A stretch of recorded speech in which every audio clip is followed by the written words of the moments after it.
The US men's national team, of course, booking a place in the Gold Cup final, beating Guatemala by 2-1. If you just watch the opening 15 minutes of this game, you'd be quite happy. The rest, however, was very much a roller coaster ride. For more, here's Mauricio Pochettino. I think we handled very well. I think that is an amazing experience. I think this roster deserves massive credit to get to right to the final, and now we need to prepare for the next game. That is the final. Is good for our player, because when we talk about culture, that is culture. To see your team how fight, how come here, and how the fans behave. That is an important thing that we need to learn here in this country. But I am nothing to tell, no, that we need to do this or that. Only that sometimes, no, we talk about culture, about this, about that, but I came from Argentina, and Argentina is not the same win or lose. The consequences are massive. Tim Ream with some fighting talk, saying we're on to a final that I'd say a month ago everyone basically counted us out of. Okay. Shame on them. As much as... shame on them as well. Shame on you all. As much as everyone wants to dominate games for 75 to 90 minutes, you can't anymore. There's always going to be moments in games that the other team has a little bit of a spark and a jump. We just have to figure out how to weather that storm. Casey, you are, I'm going to admit it, more involved with the US men's national team than, say, I am looking on the outside. Correct. Is this a little bit of a straw man's argument with the whole US world saying, we're not going to make it to the Gold Cup final? No, because I think what we saw was playing against some decent European opposition. This was the Turkey in friendlies, correct. They got rolled. Bad, particularly in the Switzerland game. So there was a lot of down on the team already, not even before those two games because of players not involved and players choosing not to be involved or all the drama behind the scenes. Then you get on the pitch and you don't perform. Then you come into a tournament where you're playing teams that you really should beat, even with the squad you have. There's no. Somebody asked me before, after those games on one of the shows, do you think the U.S. can win this? I said, of course they can win it. Look at who they're playing against. Right. And so they came out in the first game and they beat probably the most average Trinidad-Tobago side I've ever seen in my lifetime, 5-0. And then it's been kind of workmanlike. There's been nothing to really get excited about. So let's go to the match yesterday. Let's get the positives out of the way. First 15 minutes, as you mentioned, brilliant. 2-0 up. If any U.S. national team player ever thinks you're going to play against a team in our country from Central or South America or plenty of European countries and you happen to be the away team, then you haven't been in the national team very long. This was mentioned, obviously, afterwards, in the fact that it felt like an away game. It happens all the time. Right. This is nothing new. This is nothing new. And, okay, so you quieted the crowd. You started great. You scored 2 goals. You're 2-0 up, and you are cruising. And then all of a sudden, against the 106th ranked team in the world, you are hanging on for dear life before halftime and then for all of the second half. There was no point in that second half. Yes, you had a couple opportunities and a couple chances, but I'm not looking at this tournament and saying, hey, great, we have a chance of winning the Gold Cup. I'm looking at this tournament as that continuation of where are we building to be ready for the World Cup in 1 year's time. Because in theory, the Mexico game is the last competitive game before the start of the World Cup next summer. 100%. And so I'm looking at this going, where's our squad at? Where are we as a team? If we're hanging on for dear life against the 106th ranked team in the world, at home, albeit with a pro-Guatemalan crowd, that doesn't exactly fill me with the confidence that I just heard from Mauricio Pochettino going into that. And look, I get Tim Ream trying to stick up and trying to be a team guy and trying to say, hey, look, you have to suffer at times. But should you be suffering that bad against the opposition that you're playing against? And I would say no. You're always going to do that as a player or a coach when you've just won a game, regardless of how the actual game went. Right. Because everybody's always talking about, listen, it's about the results. Unfortunately, the position that Pochettino's in, yes, it's good to win a game, but you've got to give the country something to grasp onto. And even though you won this game, there's nothing to grasp onto. We're talking about so many of the so-called starting 11 not being here, so you're actually looking for players in this competition to either push through or solidify or do something in terms of what's coming up next year. And you're probably looking at 2 players from this Gold Cup team. And that's it. So forget the result, look at the performance, look at the whole tournament so far. You're in big trouble. They're in big trouble, Ali. Well, here's what I would say. Even if they had gone on into this tournament with all this momentum, and even if they had won all these matches easily, and even if they go on to roll Mexico in the final and they're lifting Gold Cup, what I would argue is it doesn't matter. Because these are not the guys that are playing next summer. And it's the argument that I've been making all along is that you don't have the guys right now that ideally, if you're Mauricio Pochettino, should be available to you in the World Cup and should be leading this national team into the World Cup. So while we can highlight Diego Luna, and why not? He has been excellent. Malik Tillman, he has been excellent. You can make an argument for Matt Freese if you so desire. I just think he got hot in a penalty kick shootout. Other than that, it's been a little shaky. Right. So those are the 2 players that you're talking about. Maybe Chris Richards. I missed one. All right. Yeah, but still, Richards just won an FA Cup. Right. We're talking about guys that are emerging. Right. Okay. Not known quantity. Once you put those guys to the side, then what is the importance of this competition and whether they play well or not? You're building momentum with whom? Yeah. Even if you raise the trophy, what it does is that it legitimizes, I guess, to some degree, Mauricio Pochettino, and it gives him some time and space to work without the alleged criticism and pressure that apparently he's feeling, which is a whole other set of circumstances. He's under a lot of pressure. Yeah, he well, when he his house at the moment. Yeah, and he continues to talk about the culture. It's something that he has brought up in press conferences time and time again.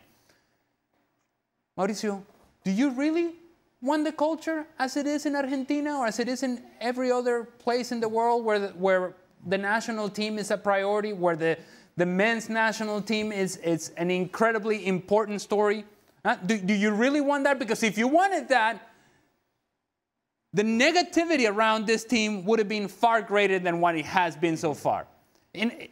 Look, the negativity around this United States men's national team, it's limited to guys like Sepp and Herc yelling at each other. Yep. or Casey making an appearance in Football America and saying, hey, this and that and the other. But that's it. That's it. Jeff Carlisle wrote an article. Okay. Yeah.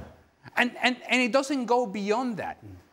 So if you want this culture, if you want this pressure, then Tim Ream, I respect you as a player. You have been a good servant to the United States men's national team, but there is an expectation for you to do well. So when you get housed by Switzerland, don't ask people to believe, oh yeah, this team is ready to go on and lift the trophy in the Gold Cup. And even if you do win the Gold Cup, what does it matter if these are not the players? And I think that's a big point. And it's also not the competition you're going to be playing against in a World Cup. No. So if you want to look at the culture, if you want Argentinian culture, and you just get smashed at home by Switzerland, you better hand in your resignation because otherwise you're getting fired the next day. Here's the thing, yeah? What does he do now? Like Mexico, we'll talk in a moment, but what happens between the full-time whistle in Mexico and the first whistle that goes off in the World Cup? Like, we've got January camp, that's a waste of time, we know that. So what do you do as a manager to try and fix all of this, which is an absolute mess? I don't believe that Pochettino is stupid enough not to understand that what he has at his disposal isn't really good enough. All he can hope to do between now and the World Cup is convince his players to run through a brick wall just to get But do you think he's the man to do it, considering he couldn't persuade these players to turn up for a tournament? Dan, I don't believe there is a man that can that can push the United States with what's available to them. I don't, you know, if you're going to, Well, Bradley's if you're going to hold that door now. Jesse Marsh, they're all here. seriously, what would any of them do? What could any of them do that Pochettino isn't doing? You know, you're saying, what does he do? But when you've got a group of players at your disposal that can't do certain things that, number one, you're used to having players that are able to do, you just have to keep banging a drum and hoping that between now and the World Cup, at the very least, you build an atmosphere within the squad. But he's shown no signs of being able to do that so far. That's a big I don't concern. disagree with that. Yeah, that's But that's the only thing. That's the only thing with that he can do. With either the stars or the squad players. You haven't found that out either way. I think some of the stuff we heard when Pochettino first took the job was, oh, players were being interviewed, and he said, oh, have you talked to Pochettino? Nope. Has he contacted you? Nope. Well, and then Pochettino saying, well, I want this blank slate when I see them. Well, that's great if you're a club, and you can then say, this guy's not right, let's go buy somebody from here. But when you have a very finite group of players you have, and that finite is also these 4 or 5 players, these 4 or 5 players, and then the rest. My guess is what you need to do is you need to build relationships. Right. And then say, look, this is what I need from you. I need you to come in here and do X, Y, Z, and if you need some time, hey, we'll talk about that privately.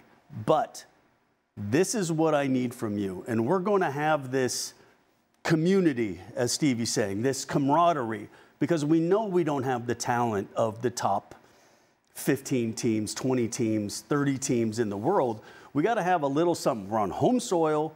We want to have a chip on our shoulder, and we want to go prove something.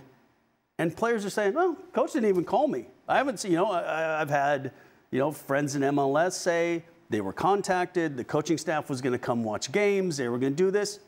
Nobody showed up. Yeah, it's not You want to talk? I'll go back to the culture thing. Okay. Yeah. Let me go back to the culture thing with Pochettino. Argentina. He mentioned Argentina. Yeah.